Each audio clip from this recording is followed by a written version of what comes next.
quando uma criança faz uma revelação, eu já ouvi casos de a sociedade, no geral, questionar. A criança pode estar mentindo, a criança pode estar inventando. Como deve se agir numa situação quando a criança fala, deu algum sinal aí que alguém está tocando meu piu-piu, alguma coisa assim? Como é que o adulto deve proceder? Porque é normal que a criança invente? Não é normal? O que é que vocês veem na prática? É a escuta, né? Sem julgamento. A questão da educação sexual, que precisa começar desde a primeira infância. Quando você...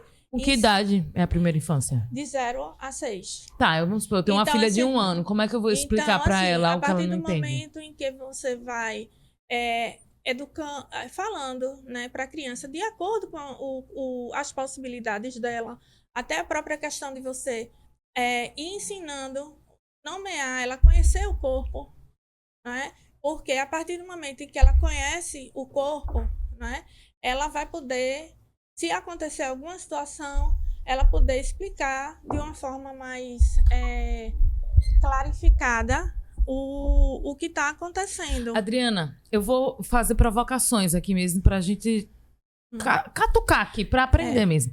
Veja, eu tenho amigas com 40 anos que já viraram para mim e falaram assim: minha mãe nunca conversou comigo nada sobre sexo. Imagina falar sobre abuso, sobre o que pode e o que não pode. Mas, escute, eu falo assim, eu entendo que pra você, a minha mãe é psicóloga, então desde pequenininha ela conversou isso comigo, veja, mas a minha amiga que estava no mesmo colégio que eu, que tinha educação parecida com a minha, a mãe dela nunca comentou e nunca falou nada. Nem de tipo assim, coloca uma camisinha, minha filha, eu não tô entrando nesse lado mais profundo da situação. E aí, como é que faz para convencer esses pais que vivem numa timidez ou que não tem tanta informação? Como conversar com esses filhos? Existe alguma dica que vocês possam dar? Eu penso, né? Eu já atuei em escola também.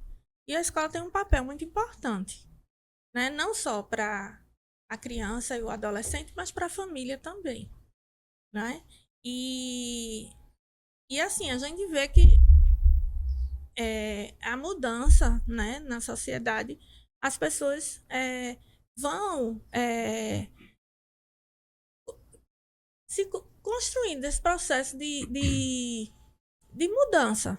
Para alguns é mais difícil, para outros é mais fácil, né? Mas assim, é um papel, uma ação conjunta, né? Um professor na escola que fala dessa parte biológica, né, das conversas, né? Por exemplo, eu tenho um sobrinho neto que ele tem 2 anos, mas a escola, né, já trabalha o conhecimento do corpo.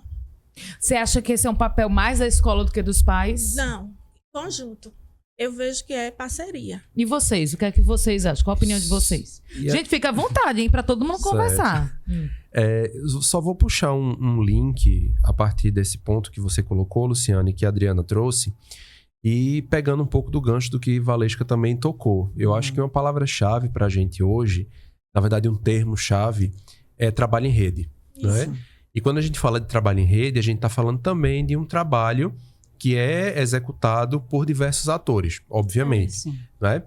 E aí a gente está falando aqui da escola e é importante a gente lembrar que recentemente, não tão recentemente, 2019, a gente teve uma lei promulgada, final de 2019, que, digamos que obriga escolas a terem no seu corpo funcional psicólogos e assistentes sociais.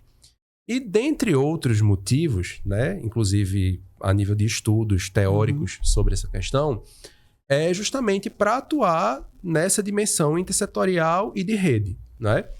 E vocês falam e de rede, eu penso que são vários profissionais, algo multidisciplinar. Isso. Profissionais, políticas, serviços e, vamos dizer assim, espaços. Né? Então, por exemplo, são as políticas públicas que são executadas por um município, pelo Estado, pela União, mas também é o sistema de justiça, também é o E quando sistema... vocês estão falando isso, vocês estão falando de todas as classes sociais ou a classe mais... Tá. Todas as classes. Ok, só para eu Até porque entender. nenhuma política pública, ela pode ser interpretada como uma política direcionada, né? Então, a gente tem, obviamente, algumas políticas que têm características muito particulares. Por exemplo, a assistência, se a gente for para a Constituição, ela é uma política pública que, de fato, é direcionada a quem dela necessitar. Isso. Né? E aí, esse a quem dela necessitar é interpretado muitas vezes de forma equivocada. Então, as pessoas dizem, mas só quem depende da assistência é quem está em situação de vulnerabilidade. Não. Então, se uma mulher é vítima de violência, ela pode ser público da assistência. Se uma criança está vivenciando uma situação de abuso sexual, de exploração sexual, ela também vai ser público da assistência social. E não necessariamente ela está numa situação de vulnerabilidade socioeconômica, né? Porque a vulnerabilidade é ampla, né? Sim, mas eu te interrompi. Você estava falando da lei. Qual é uma lei de 2019? Isso. Mas essa questão da lei foi só para situar da importância da gente ter esses profissionais e ter esse trabalho coletivo.